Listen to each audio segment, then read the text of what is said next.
United forum of bank union పిలుపు మేరకు యూఎఫ్బియు convener P Vijay Bhaskar మరియు టీబీఈసీసీ ప్రధాన కార్యదర్శి జె ధన్వంత్ కుమార్ల ఆధ్వర్యంలో ధర్నా నిర్వహించారు. శుక్రవారం తిరుపతి టీపీ ఏరియాలో ఉన్న పంజాబ్ నేషనల్ బ్యాంకు ఎదుట నిర్వహించిన ఈ ధర్నాలో వారు మాట్లాడుతూ గత సంవత్సరం మార్చి 8వ తారీఖున ఐబీఏ యూనియన్ నాయకులతో ఒప్పందం ప్రకారం 15 రోజుల్లో తమ డిమాండ్లను పరిష్కరిస్తామని ఇచ్చిన హామీని నెరవేర్చకుండా కాలయాపన చేస్తున్నారని ఆందోళన వ్యక్తం చేశారు. ఈ సందర్భంగా యూనియన్ తరపున తమ డిమాండ్లను తెలియజేశారు. బ్యాంకులన్నిటిలో అన్ని క్యాడర్లలో ఉద్యోగ నియామకాలు చేపట్టాలి, వారానికి 5 రోజులు పనిదినాలు కల్పించాలి, పాత పెన్షన్ విధానాన్ని అమలు చేయాలి, పెండింగులో ఉన్న డిమాండ్లను పరిష్కరించాలి, బ్యాంకుల్లో అవుట్సోర్సింగ్ విధానాన్ని రద్దు చేయాలని డిమాండ్ చేశారు.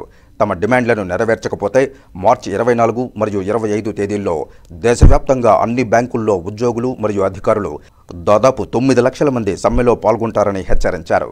ఇప్పటికైనా ప్రభుత్వం చర్చలకు పిలిచి తమ డిమాండ్లను పరిష్కరించాలని విజ్ఞప్తి చేశారు.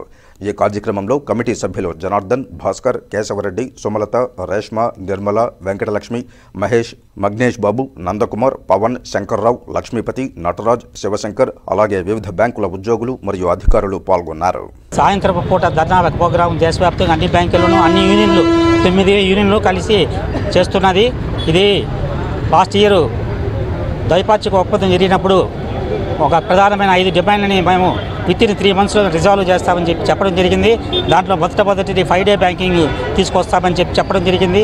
రెండవది అన్ని క్యాడర్లోనూ రిక్రూట్మెంట్ చేస్తాం, పర్మనెంట్ జాబులు చేస్తామని చెప్పడం జరిగింది. అదేవిధంగా న్యూ పెన్షన్ విధానం చేసి పాత పెన్షన్ విధానాన్ని అమలు చేయడానికి మేము ప్రయత్నిస్తామని చెప్పడం జరిగింది ప్రభుత్వము. అదేవిధంగా staff recruitment, part time sweepers రిక్రూట్మెంట్ని బ్యాన్ చేసినది గవర్నమెంట్, దాన్ని కూడా లిఫ్ట్ చేస్తామని చెప్పడం జరిగింది. అన్నింటినీ కూడా కాలయాపన చేస్తూ దాదాపు 1.5 సంవత్సరం నుంచి ఇలానే చెప్తూ పోతున్నారు. ఇంక విధిలేని పరిస్థితుల్లో ఈరోజు మేము సమ్మెలో పాల్గొనాలని ఈరోజు ఈ ధర్నా కార్యక్రమాన్ని పంజాబ్ నేషనల్ బ్యాంక్ ఎదుట చేస్తున్నాము.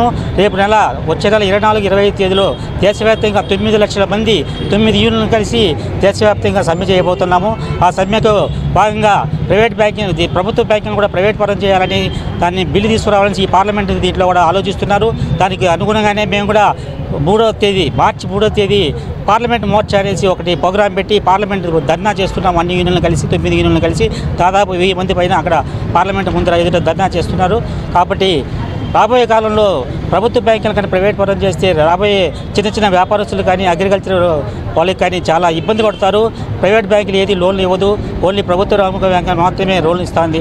కాబట్టి దీన్ని దృష్టిలో ఉంచుకొని ప్రజలు కూడా నాకు సహకరించాలి.